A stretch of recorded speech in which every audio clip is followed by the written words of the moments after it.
est en compagnie tout de suite de Jamaïca. Ils vont jouer très tard. Oui. Et quasi clore cette première soirée du rock dans tous ses états 2010. À 1h du mat à peu près. À 1h du matin. Et c'est Bastien et Vincent pour Radio Béton qui vont leur poser des questions. Eh bien bonsoir. Bonsoir. Je vous laisse vous présenter et justement expliquer ce que vous faites au sein de Jamaïca. Très bien, donc moi c'est Florent, je suis le bassiste du groupe. Voilà, et moi c'est Antoine, je suis le chanteur et le guitariste. Très bien. Est-ce que vous pouvez justement nous raconter un petit peu l'histoire de Jamaïca, le début de Jamaïca? Parce que voilà, c'est pas votre première formation. Donc voilà, expliquez un petit peu aux auditeurs. On a commencé effectivement sous le nom de Poney Poney à faire de la musique ensemble avec un batteur qui s'appelle Sam, qui est parti, et on a décidé de recommencer à zéro avec un nouveau projet lorsque on s'est dit qu'il était temps d'enregistrer un album. Voilà, tout bêtement, et on a commencé ça il y a 1 an et demi maintenant. Ouais. Voilà. Premier concert en novembre et nous voilà au mois de juin à la 27e édition du rock dans tous ses états. Ouais, puis vous avez fait quelques dates, notamment à Saint-Brieuc, au Art Rock. Exactement. Ouais. Exactement, c'était super. Mais tout ça s'est fait assez rapidement sur le coup parce qu'il y a eu le morceau I Think You Like You Too, le dernier morceau qui est dans la compilation Kitsune qui vient de sortir récemment. Ça s'est fait. Et qui sort en août, fin août, c'est ça. Exactement. Du coup, on voit que maintenant l'échauffement en musique, c'est vrai que ça passe par les blogs la plupart du temps. Est-ce que vous attendiez vraiment à ce succès en fait sur les blogs et tout Le succès sur les blogs, pas forcément, mais en tout cas, on avait hâte de commencer à faire des concerts. On faisait chier notre tourneur pour commencer. Donc, on a fait notre premier concert en novembre et les suivants ne sont arrivés qu'en février. Donc, on avait très très hâte de lâcher le clip de I Think I Like You Too et de commencer à pouvoir faire des concerts. Donc, pour nous, ça a pris des siècles, en fait. Et on s'est pas vraiment rendu compte en fait comme tu dis, du succès. Ouais. On était un peu la tête dans le guidon On répétait, à répéter, et donc. on préférait pas trop faire attention à ce qui se passait et faire notre musique tranquillement, en espérant que ça marche. Quelle est pour vous la vraie définition d'une chanson pop? Intro, couplet, refrain, solo, refrain. Voilà. C'est vrai que c'est la structure en fait de la pop. Parce que j'ai l'impression, après c'est sans léchage de boule on va dire, mais votre dernier morceau il y a quelque chose qui fait que j'ai l'impression que vous avez vraiment touché quelque chose de fort dans le format pop et qui vont rester, je sais pas. Après ça tient qu'à moi, mais j'ai l'impression que le morceau que vous avez fait dans la compile Kitsune et qui sera dans l'album, il y a un truc qui se passe et qui va être dans la durée. Après, je peux me tromper, mais il y a le gimmick qui est là et c'est je sais gentil. pas. C'est assez typique du refrain trouvé en répétition et sur 2 accords seulement, en fait, qui reste plus facilement dans les têtes que les trucs un peu plus écrits qu'on peut faire parfois. Donc c'est bien, on est super contents. Merci. On t'entend pas, mon cher. J'ai pas de chance, moi. Vous m'entendez toujours pas? Là, Merci. Ah ouais, c'est mieux. Justement, pour rejoindre Bastien un peu dans cette question-là, justement, vous avez un son assez clair, qui est assez définissable, et c'est aussi pour vous poser la question de Xavier Deronet, voilà, membre de Justice, qui est producteur, et qui du coup a apporté peut-être un son, vous a aidé justement à travailler ce son, parce que c'est vrai que votre travail ressemble un petit peu à celui de Philippe Starr avec Phoenix. Voilà, est-ce que vous pouvez en parler c'est justement? marrant que tu dis ça puisqu'on a enregistré le début de l'album dans le studio où Phoenix a enregistré avec Philippe et en fait ils ont terminé leur album au moment où on commençait le nôtre, donc on a eu la chance de l'écouter avant vous. Xavier c'est un ami en fait au départ, donc c'est pour ça qu'on avait envie de travailler avec lui, parce que ça simplifie quand même les choses de bien se connaître. Et puis il est super doué, il était disponible, il nous a proposé de le faire, donc on s'est dit que c'était une très bonne idée. Après sur le son, sur le son, c'est-à-dire que Xavier aime les choses très définies, nous on aime bien aussi, et on a essayé d'avoir des sons de guitare relativement chimiques et organiques qui étaient...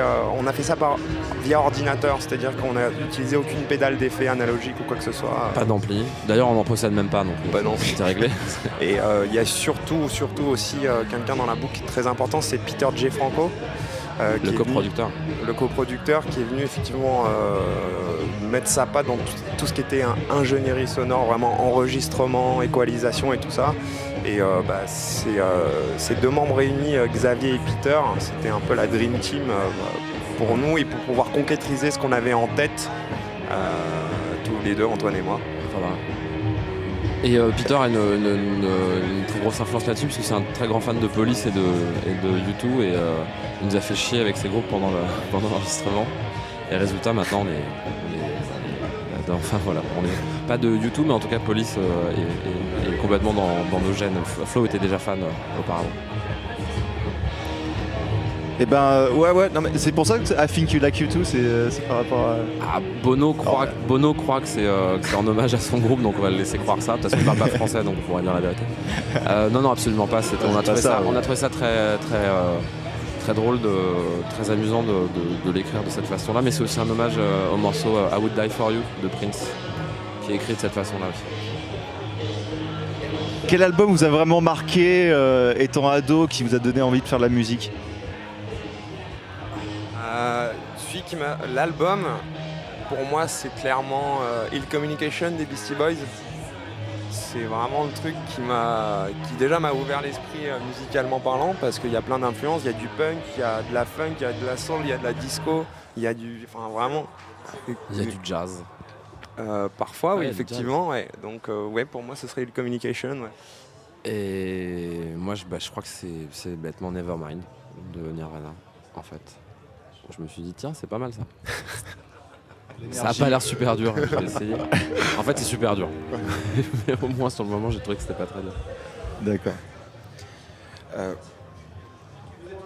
Parce que, justement, d'accord. Vieux coup de barre.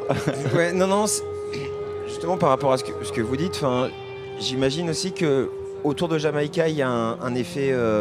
Est-ce que vous voulez travailler aussi un peu l'effet visuel de Jamaïca ? Parce que justement, vous avez trouvé une identité sonore. Et au niveau de l'identité, et Jamaïca, c'est quand même assez fort comme nom, parce que court, voilà, En A. En préparant l'interview... On par un A, donc c'est important. Voilà. Non, mais c'est vrai. Madonna, Nirvana, Metallica... C'est une pierre à l'édifice, quoi. Ça. Donc voilà, donc est-ce que vous avez travaillé justement avec des amis, parce qu'on a pu voir aussi sur internet que Somi fait partie de vos connexions, évidemment. Bien sûr. Donc voilà, est-ce que vous avez aussi un peu cette connexion-là de graphiste Le clip est super important, donc on a décidé de tout mettre un peu dans le clip pour définir un peu ça. C'était important, c'était notre premier, donc il fallait absolument définir ça. Le logo a été aussi fait par un ami, Dustin Nguyen, et on travaille avec un graphiste, Romain Corvez, qui nous aide à développer ça, et c'est super important puisque on a des idées très arrêtées là-dessus et on a une époque où on a intérêt à s'en préoccuper. Ouais, clairement. Ouais. Et puis surtout c'est drôle en fait. C'est super, ça fait vraiment partie du. C'est vachement ludique quoi sur le coup. Ouais, complètement. Ouais. Oui, non mais oui. Ouais, c'est ça. Ludique, ça dépend. Hein. Quand tu refais 5 fois les pochettes, c'est pas. À un moment donné, il commence à avoir un petit peu marre. Et il y aura des invités dans l'album. C'est la dernière question après sur l'album, sinon après on est là pour ça. Non, c'est un plaisir d'être là et de discuter de l'album, bien au contraire. On a des copains qui font les cons derrière, qui se touchent les tétons. Donc la personne qui se touche les tétons, c'est David, qui joue notre batteur et les Charleston sur le disque. D'accord. Il y a Jean-François Noyon, Soda Pop Kid, qui a écrit un morceau avec nous, un morceau qui s'appelle Gentleman. Il sort son album d'ailleurs là il vient de sortir son album il y a 2 semaines. D'accord. Voilà, juste en passant. Okay. Et Bent Van Loo de Das Pop, le chanteur de Das Pop, qui a aidé à écrire un morceau et il a joué de l'épinette. Exactement. Sur She's Gonna. Voilà. D'accord. Bon, ça va donner en tout cas. Mais pas d'invité, pas un truc. Pas Dr. Dre, pas tout de suite. Pas Rihanna. Dans le prochain clip, en revanche, on a un spécial guest. C'est vrai. Mais on révèle pas. D'accord. Cool. Bon, en tout cas, ça fait beaucoup de choses. Et puis en live, pour ma part, je suis assez impatient de voir ça. Et puis on peut rappeler que l'album sortira sur Coopérative de mai. Coopérative Musique. Musique, le 23 août. Voilà, ouais. Et j'aurai 18 ans 2 jours après, donc je suis super content. Il aura le droit de boire du champagne. Voilà.